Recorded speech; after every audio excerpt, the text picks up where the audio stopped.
Content கிடைக்காம பசங்க வேற தவிக்கிறாங்க. நான் அப்படி தூங்கி டம்முன்னு விழுந்துட்டேன்னு வச்சுக்கோங்க, அக்கு பஞ்சர் மாநாட்டில் குப்புற விழுந்த இயக்குனர் நான்.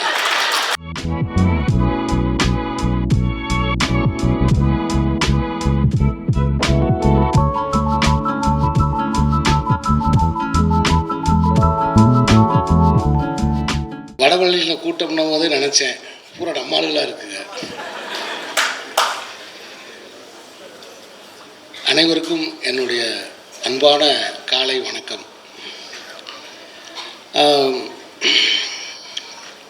பொதுவாகவே நான் வரும்போது இங்கே இந்த மேடையில் பேசிக்கிட்டு இருந்த ஒரு சில மணித்துளிகள் மட்டும்தான் நான் கேட்டேன். யாரும் கடவுளாக முயற்சிக்க வேண்டாம் அப்படின்னு சொன்னார். எனக்கு என்ன தோணுச்சுன்னா, இந்த உலகத்தில் யார் கடவுள் தெரியுமா? மனித உடலில் ஏற்படுகிற வலியை நீக்குகிறவர்கள் தான் கடவுள்.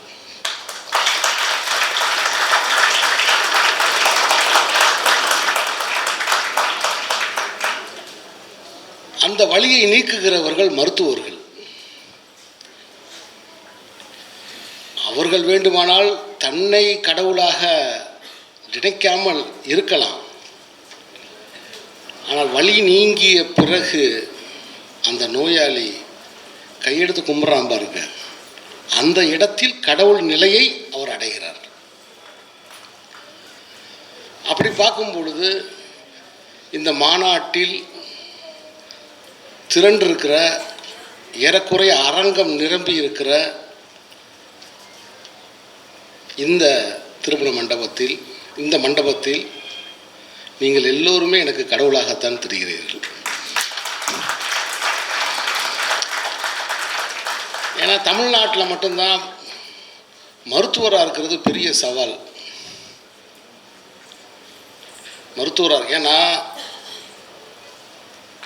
வர்ற நோயாளி எல்லாருமே மருத்துவர்கள்.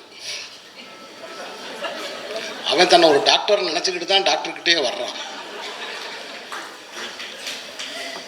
ஆனால் அறிஞ்சோ அறியாமலோ அவன் கடவுள்கிட்ட கூட உண்மையை சொல்கிறதில்ல, டாக்டர்கிட்ட சொல்லி தான் தீர வேண்டியிருக்கு.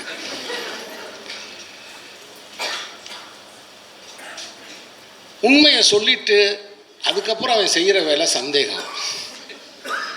இது வேலை செய்யுமா வேலை செய்யாதா? ஆராய்ச்சியாளராக மாறிடுறான். மருத்துவர் சொல்கிற எதையுமே கடைபிடிக்கிறது இல்லை, அதை எதையுமே பின்பற்றுறதில்லை. ஆனால் அவனுக்கு உடனடியாக ரிசல்ட் தேவை. இது குணமாகுமா, இது வேலை செய்யுமா? குறிப்பாக எனக்கு அக்குபஞ்சர் மருத்துவத்தை பற்றி முழுமையாக எனக்கு தெரியாது, கொஞ்சம் தெரியும்.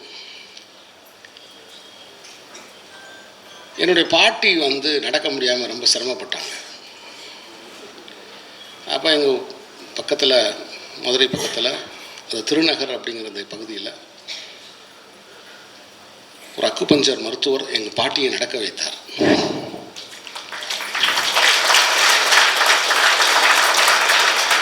அப்போ எங்கள் பாட்டி என்கிட்ட சொல்லிச்சு, என்னம்மா உனக்கு அந்த டாக்டருக்கு இந்த டாக்டருக்கு என்ன வித்தியாசம் கேட்டேன்.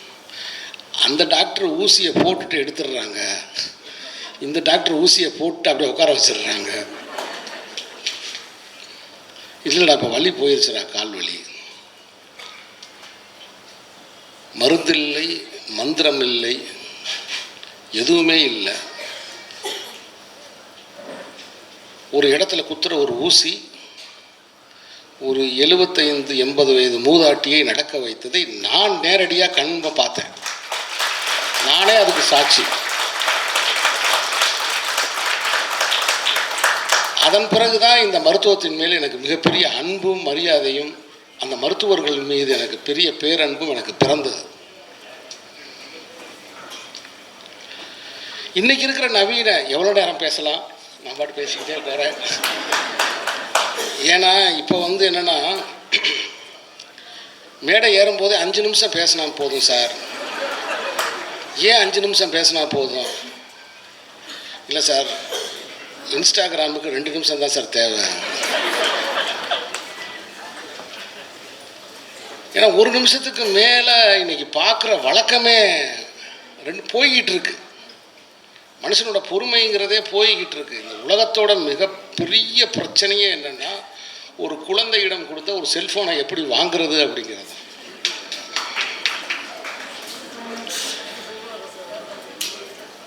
படித்து பார்த்து தெரிஞ்சுக்கிட்டதை எல்லாத்தையுமே பார்த்து அதுக்கப்புறம் படித்து தெரிஞ்சுக்கிறேன். எல்லா குழந்தைகளுக்கும் ஆச்சரியம்ங்கிறது போயிடுச்சு. நான் 15வது வயசில் தான் கடலையே பார்த்தேன். அந்த கடலை பார்த்த அந்த அனுபவம் இருக்குது பாருங்கள், ஒரு பேரனுபவமாக எனக்கு இருந்தது. அந்த அலை என் காலில் அப்படியே நீ உள்ளே இழுத்துட்டு போகிற மாதிரி அந்த உணர்ச்சி இருந்துச்சு. ஆனால் இன்னைக்கு ஒரு இளைஞனுக்கு, ஒரு சிறுவனுக்கு நீங்கள் கடலை காமிச்சாலும் சரி, மலையை காமிச்சாலும் சரி, எதை காமிச்சாலும் அவனுக்கு ஆச்சரியம் வர மாட்டேங்குது, கேள்வி தான் வருது. அப்படி இருக்கிற இந்த தகவல் தொழில்நுட்ப உலகத்தில் அக்குபஞ்சர் மருத்துவர்கள் ஒரு போராளிகள் தான். ஏன்னா எல்லாத்துக்குமே மாத்திரைக்கு பழக்கப்படுத்தப்பட்ட ஒரு சமூகத்தில் தலைவலியா போடு மாத்திரை, கால் வலியா போடுமா, வலி தெரியக்கூடாது, நாள்பட்ட நோயா மாத்திரையை போட்டு இந்த கணத்தில் இப்போ இந்த நேரத்தில் சரியாகணும். இல்லை இது தொடர்ந்து போனால் இதுக்கு பக்க விளைவு இருக்குது, இது இதை விட பெரிய ஆபத்தை உண்டாகும், அதை பற்றி கவலை இல்லை, அதை அப்போ பார்ப்போம். இப்படிங்கிற என்ன போக்கு இருக்கிற இந்த சூழ்நிலையில்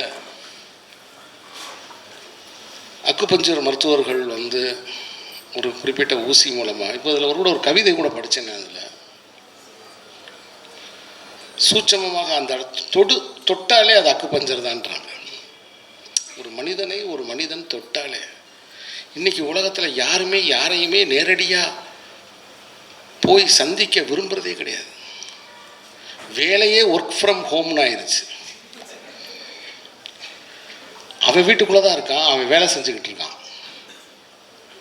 இதை விட பெரிய கொடுமை என்னென்னா, நான் ஒரு வீட்டில் பார்த்து நான் ரொம்ப வருத்தப்பட்டேன்.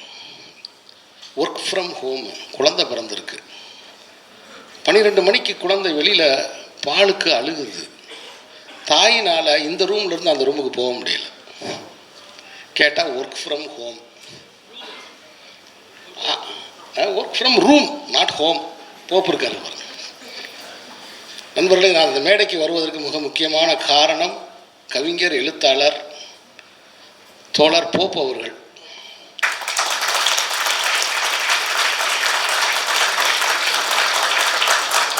அவர் ஒரு டாக்டர் அப்படிங்கிறது எனக்கு இப்போ தான் தெரியும்.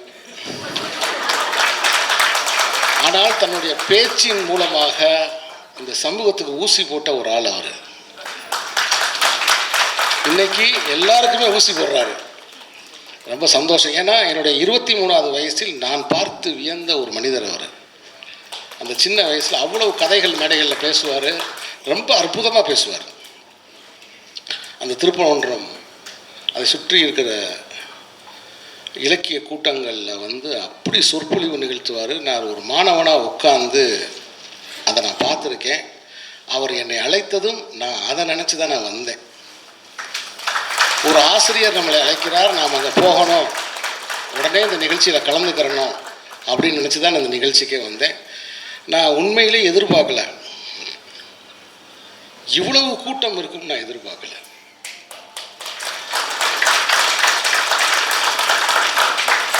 இவ்வளவு அக்குபஞ்சர் மருத்துவர்கள் மிக தீவிரமாக இயங்கிக்கிட்டு இருக்கீங்க அப்படிங்கிறத இங்கே பார்க்கும்போது எனக்கு ரொம்ப சந்தோஷமாக இருக்குது. ஏன்னா பல மாநாடுகளில் ஆட்கள் இல்லை, மைக் இருக்குது, கூட்டம் இல்லை. மனிதர்களை ஒன்றா கூட்டுறது கிடையாது, சந்திக்கிறது கிடையாது. பேசுகிற பேச்சாளர் ஆவேசமாக பேசிக்கிட்டு இருக்காரு, 1.5 மணி நேரம் பேசுகிறாரு, 2 மணி நேரம் பேசுகிறாரு. அப்போ நான் கேட்டேன், எங்க யாருமே இல்லைங்க, மொத்தம் ஒரு 5 பேர் தான் இருக்குது, ஏங்க இவ்வளோ நேரம் இப்படி என்னங்க ஆவேச சொற்பொழிவாக இருக்கேங்க? அது நம்ம ஆளுகளுக்கு இது மைக்குன்னு தெரிய மாட்டேங்குது. ஒளிபெருக்கி இதுக்கு பேர். மெதுவாக பேசினாலே சூரமாக கேட்கும். ஒளியை பெருக்கிறது தானே ஒளிபெருக்கியோட வேலையை. இதில் ஏங்க இவ்வளவு கத்துறீங்க அப்படின்னா, சார் உங்களுக்கு தெரியாது சார், நான் இங்கே இருக்கிறவங்களுக்காக பேசலை சார். அப்புறம் எதுக்குங்க பேசிக்கிட்டு இருக்கீங்க? யூடியூபுக்காக பேசுகிறேன் சார். ஓ, அப்போ பேச்சில் 2 வகை இருக்கா? யூடியூபுக்கு ஒரு பேச்சு, யூடியூபுக்கு ஒரு பேச்சு, நேரில் உட்காந்துருக்கிறவங்களுக்கு ஒரு பேச்சா? இப்போ எனக்கெல்லாம் எப்படின்னா இப்போ நான் பேசிக்கிட்டு இருக்கும்போதே, இப்போ உதாரணத்துக்கு 2ஆம் உலகப் போரில் ஸ்டாலின் தன் படைகளோட ரஷ்யாவுக்குள்ளே நுழைஞ்சார் அப்படின்னும் போது ஒரு ஆள் டக்குன்னு எந்திரிச்சு என்ன சொன்னீங்க, அதெல்லாம் இல்லைங்க அப்படின்னு ஏதாவது ஒரு மறுத்து சொல்லிட்டாருன்னா என்னுடைய படை சிதறிடும். நான் அப்படியே ஸ்தம்பிச்சு நின்றுவேன், பேச மாட்டேன். ஆனால் இன்றைக்கி அப்படி இல்லை. எல்லாருமே, ஏன்னா அவர் போப்பவர்கள் கூட கேட்டாங்க ஃபோட்டோ எடுக்கும்போது, கரெக்டாக நான் இந்த பக்கம் தள்ளி வந்தேன், இப்போ கேமரா பார்த்து வர்றீங்களே அப்படின்னாரு. சொல்லலை அவர்கிட்ட, ஏன்னா இங்கே இருக்கிற பசங்க ஒரு டைரக்டர் எங்கே நிற்கிறன்னு தெரியலன்னு வாங்க.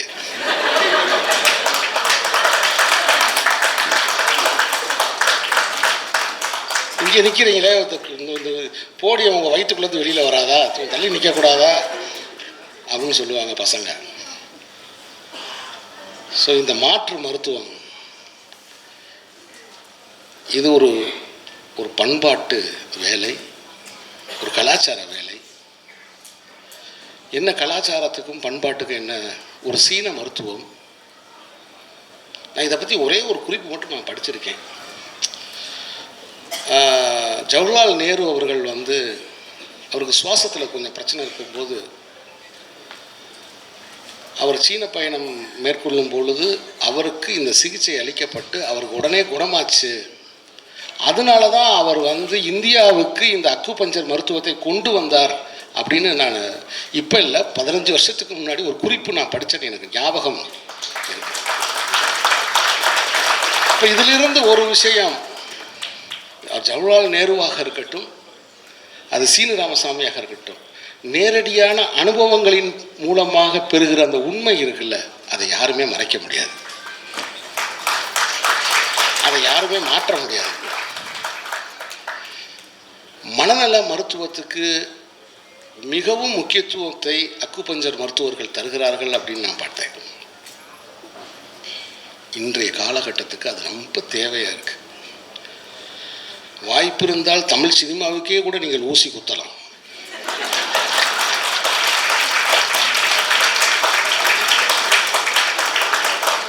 சட்டையை போட்டுக்கொண்டு வெளியே வான்னு சொன்னால் கூட ரத்த சட்டை போட்டு தான் வெளியே வருவேன்னு சொல்கிற ஒரு கோபம், ஒரு வன்மம், ஒரு பழிவாங்கணும், துடிக்கிற ரத்தம் கொப்பளிக்க விட்டு அதில் கைத்தட்டல் வாங்கணும்னு நினைக்கிற என் போன்ற இயக்குநர்கள் நிறைஞ்சிருக்கிற சினிமாவில் அவர்கள் மனநலமெல்லாம் சாந்தமாவதற்கு நீங்கள் ஊசி போட வேண்டும்.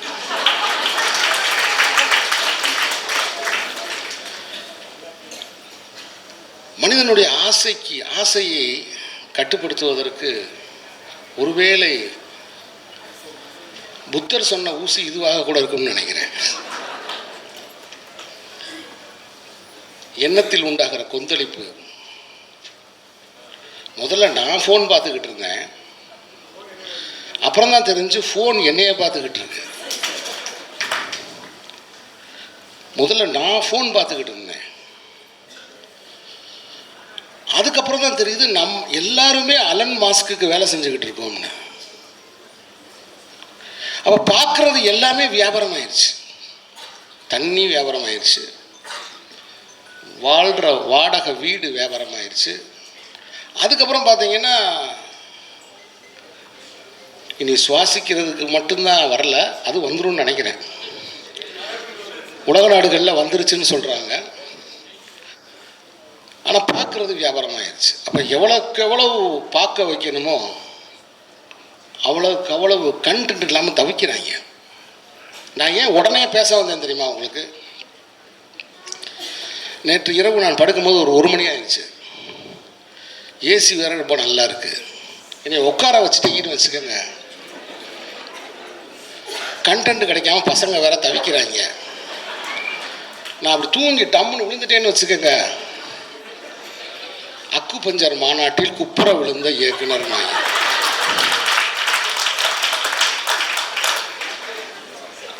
அவ்வளோதான் முடிஞ்சிச்சு. கண்டென்ட் போட்டுருவாங்க, தூங்கி குப்புற விழுந்த இயக்குனர். இதில் ரவுண்டு வேற பண்ணுவாங்க, முதல் நிலை, இரண்டாம் நிலை. இந்த வீடியோ வந்த பிறகு இதை ஒருத்தர் பார்த்துக்கிட்டே இருப்பேன், ரசித்து பார்க்குறேங்க. ஒரு பெண் குயின் தனியாக போனதுக்கு உலகமே கலங்குது. தமிழ்நாட்டில் உரிய மருத்துவம் இல்லாமல் அது என்ன ஏதுன்னு தெரியாத பாமர ஜனங்கள் எவ்வளவோ இந்த நாட்டில் கஷ்டப்படுறாங்களே. நான் இந்த மேடைக்கு, இந்த மாநாட்டில் நான் வந்தது உங்களை எல்லாம் பார்த்து ஒரு வணக்கம் சொல்லிவிட்டு உங்களுக்கு ஒரே ஒரு விண்ணப்பத்தை மட்டும் வைப்பதற்கு. எத்தனையோ ஏழை எளிய மக்கள் வலியோடும் துன்பங்களோடும், அதே சமயத்தில் சில மருத்துவத்தின் பின் விளைவுகளாலும் கிராமப்புறங்களில் அவஸ்தைப்படுறாங்க. நீங்கள் எல்லாம் அவர்களை போய் சேர வேண்டும், அவர்களுக்கு நீங்கள் மருத்துவம் பார்க்க வேண்டும்.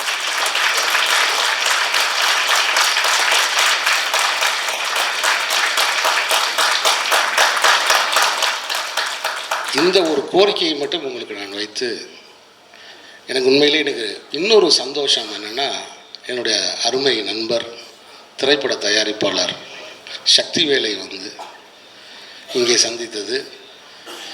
ஒவ்வொரு சிறிய படங்களையும் எடுத்து மக்கள் மன்றத்துக்கு கொண்டு செல்லக்கூடிய ஒரு ஆற்றலாளர்.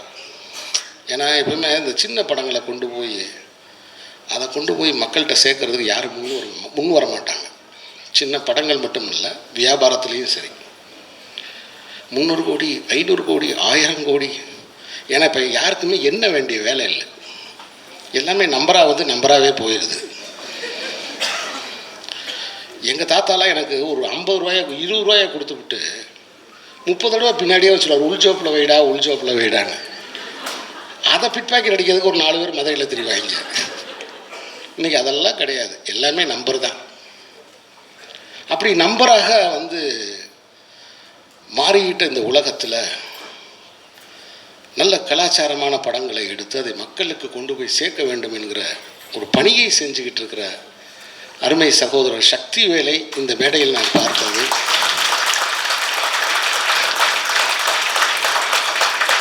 எனக்கு உண்மையிலே ரொம்ப மகிழ்ச்சி. இந்த விழாவுக்கு என்னை அழைத்த என் மண்ணை சேர்ந்தவர், அந்த திருப்பரங்குன்றம் மலையின் நிழலிலே நான் இலக்கியம் கற்றுக்கொள்வதற்கு, இலக்கியம் தெரிந்து கொள்வதற்கு காரணமானவர் திரு போப்பு அவர்களை திரும்ப இங்கே சந்திப்பதற்கு நன்றி. அதனால் யார் சொன்னாலும் கேட்காக்க, என்னுடைய நண்பரை என்னை மன்னித்துக் கொள்ள வேண்டும், நீங்கள் கடவுள் தான். வலியை நீக்குவதால், நோயை நீக்குவதால், அறியாமையை நீக்குவதால், ஏன்னா நோயை பற்றிய புரிதலை உண்டாக்குறீங்க இல்லை. சுஜாதா ஒரு சிறுகதை எழுதியிருப்பார்.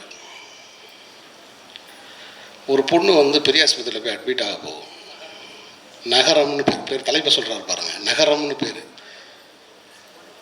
அந்த டாக்டர் உள்ளே போனோடனே இங்கே போய் அட்மிட் பண்ணுங்க, அங்கே போங்க, இங்கே போங்க, இங்கே சீட்டு வாங்க, அங்கே வாங்க. இந்த அலைக்கழிப்புலேயே அவங்க அம்மா வந்து மனசை விட்டு, நம்ம மாரியம்மன் கோயிலில் போய் ஒரு காப்பு கட்டினோம்னா சரியாயிரும் மகளே வா அப்படின்னு அந்த பிள்ளையை கூட்டிக்கிட்டு வெளியில் வந்துடும். இப்போ அந்த அட்மிஷன் போட சொன்ன டாக்டரு வேகமாக வந்து பார்ப்பாரு, அங்கே பிள்ளை இருக்காது. எங்கே அந்த பிள்ளை? இன்னும் 2 நாள் தான் அந்த பிள்ளை உயிரோடு இருக்க போகுது, விட்டோம்னா செத்துருமியா, உடனே காப்பாற்றுங்க அப்படின்னா ஒட்டுமொத்த அந்த ஆஸ்பத்திரியிலே அந்த நோயாளியை தேடுவாங்க. இவங்க ஆட்டோ ரிக்ஷாவில் போய்கிட்டு இருப்பாங்க, சைக்கிள் ரிக்ஷாவில் போய்கிட்டு இருப்பாங்க. இப்படின்னு ஒரு கதை நான் படிச்சிருக்கேன். அது மாதிரி மக்களுக்கு அந்த அறிவையும் ஊட்ட வேண்டிய கடமையும் உங்களுக்கு இருக்குது. அந்த பணியும் நீங்கள் செய்கிறீங்க. அதனால் வந்து உங்களை எல்லாம் நான் வாழ்த்தி, இந்த பேச்சை எப்படி தொடங்குவது என்று தவிப்போடு வந்த எனக்கு கடவுள் என்ற வார்த்தையை எடுத்து கொடுத்த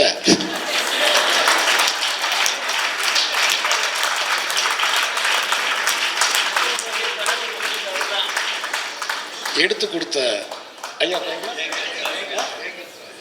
ஏங்கல்ஸ் ராஜா. அடடா, தமிழர்கள்ட்ட தாங்க இப்படி ஒரு பேர் வைக்க முடியும், ஏங்கல்ஸ் ராஜா.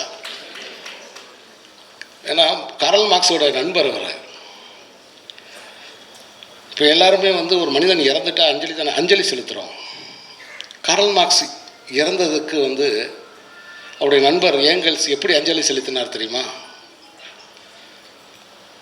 மார்க்ஸ் சிந்திப்பதை நிறுத்தி கொண்டார் அப்படின்னார்.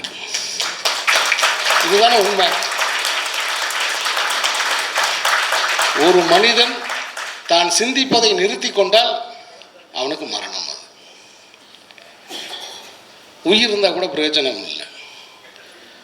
ஆனால் மாற்று மருத்துவத்தில் இன்னொரு பேர் சொல்கிறாங்க, நம்ம தான் பிரதான மருத்துவம், மற்றதெல்லாம் மாற்று மருத்துவம். அவங்க என்ன சொல்கிறாங்க, வெஜிடபிள்ன்றாங்க. அதை வெஜிடபிள்ன்றாங்க. வெஜிடபிள் என்னன்னா கடைசி ஃப்ரீசர்லேருந்து எடுத்துட்டிங்கன்னா அழியிடும். உயிர் இருக்கும், எதுவுமே சொல்ல முடியாது. ஸோ இந்த அருமையான சந்தர்ப்பத்தில், இந்த உற்சாகமான இந்த நேரத்தில் இந்த மாநாடு தொடர்ந்து நடைபெற்று இதனுடைய பயன்கள் எல்லாம் தமிழ்நாடு முழுக்க சென்று சேர வேண்டும். இன்றிலிருந்து நானும் அக்குபஞ்சர் மருத்துவத்தை தொடர முடிவு செய்திருக்கிறேன்.